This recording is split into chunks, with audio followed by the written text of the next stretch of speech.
ABP news, खबर सिर्फ सच की। सपा के विधायक और महाराष्ट्र प्रदेश के प्रभारी अबू आजमी आज देर शाम बस्ती के सपा कार्यालय पर शिरकत करने पहुंचे, जहां उन्होंने कार्यकर्ताओं पदाधिकारियों के साथ एक बैठक को संबोधित किया और चुनाव का मंत्र दिया। आगामी विधानसभा चुनाव में बीजेपी को हराने निकले सपा नेता अबू आजमी दावा कर रहे हैं कि 2022 के विधानसभा चुनाव में सपा को 350 से अधिक सीट मिलेगी और इसके लिए वो खुद बीजेपी के खिलाफ प्रचार करने मैदान में उतर गए हैं।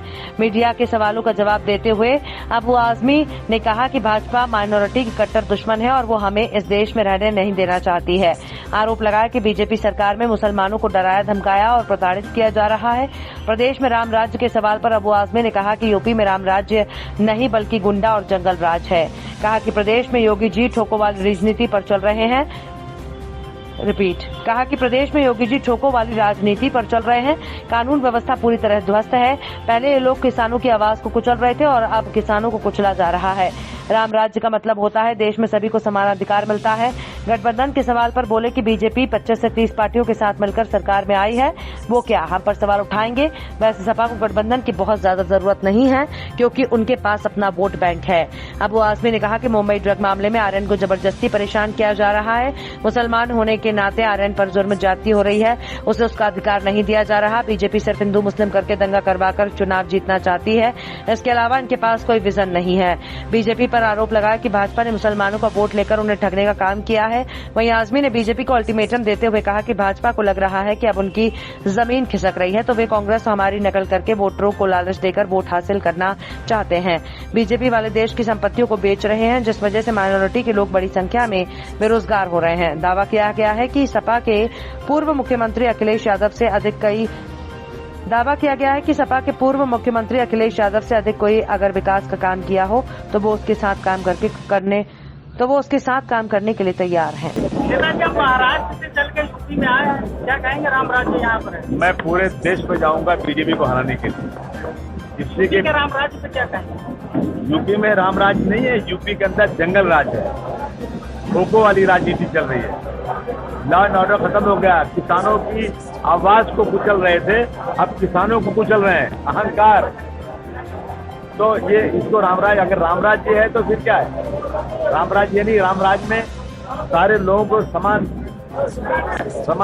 इज्जत मिली है, सबके साथ समान तरीके से व्यवहार किया जाता है। ये तो गुंडागर्दियां हो रही है। गठबंधन से क्या कहेंगे? विपक्ष बीजेपी वाले कह रहे हैं कि गठबंधन तो कमजोर लोग करते हैं। हाँ, कितनी पार्टियों के साथ गठबंधन इनका है, रोज पीछे भाग रहे हैं। और कम से कम कई पार्टियों, मतलब मेरे पास गिनती ने 25-30 पार्टियों का गठबंधन करके मोदी जी चुन कर आए हैं।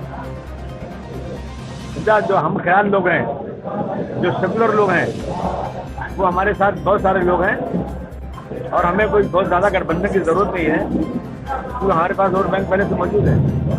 क्या रहेगा 2022 में? 355 सीट तो अब तक हो चुकी है और 400 तक जाना है। मुंबई ड्रग मामले को किस तरह से आप देखते हैं? देखिए, मुंबई का ड्रग मामला जो है ना, मैं देख रहा हूँ कि मुसलमान को उसका बराबरी का हक नहीं दिया जा रहा है, उसके साथ जुल्म ज्यादती हो रही है। कहीं उसको धर्म बदलने के नाम पर पकड़ा जा रहा है, कहीं उसको ये कहा जा रहा है एक बीजेपी खुद ही दो हिंदुओं को बिठा करके बात कराती है और कहती है एक मुस्लिम जो है हिंदू को मुस्लिम बनाने की कोशिश कर रहा है। बीजेपी अपने कार्यकर्ताओं को समाजवादी पार्टी की रैली में भेज करके वहाँ पाकिस्तान जिंदाबाद का नारा लगाती है और कहती है कि समाजवादी पार्टी के लोग ये कर रहे हैं और खुद करती है। ये सारा काम बीजेपी कर रही है और यहाँ पर समाजवादी पार्टी हो या मुसलमान हो या दलित हो, उनको बदनाम कर रही है। और जो हिंदू मुस्लिम एकता देश में सदियों से पुरानी हमारी एक रवायत रही है, उसको तोड़ना चाहती है। इनके पास कोई भी विजन नहीं है, ये सिर्फ हिंदू और मुस्लिम करके समझते हम जीत जाएंगे, इसलिए वो ये कर रहे हैं। क्या ये चुनाव में और अधिक वकीलों का जो है यूपी में सरकारी वकीलों का सबसे बड़ा वकील जो बनाया गया, एडवोकेट जनरल सफरयाब जिलानी को बनाया गया। लैपटॉप दिया गया, शमशान के साथ साथ कब्रिस्तान को भी फंड दिया गया बाउंड्री के लिए। किसने दिया आज तक?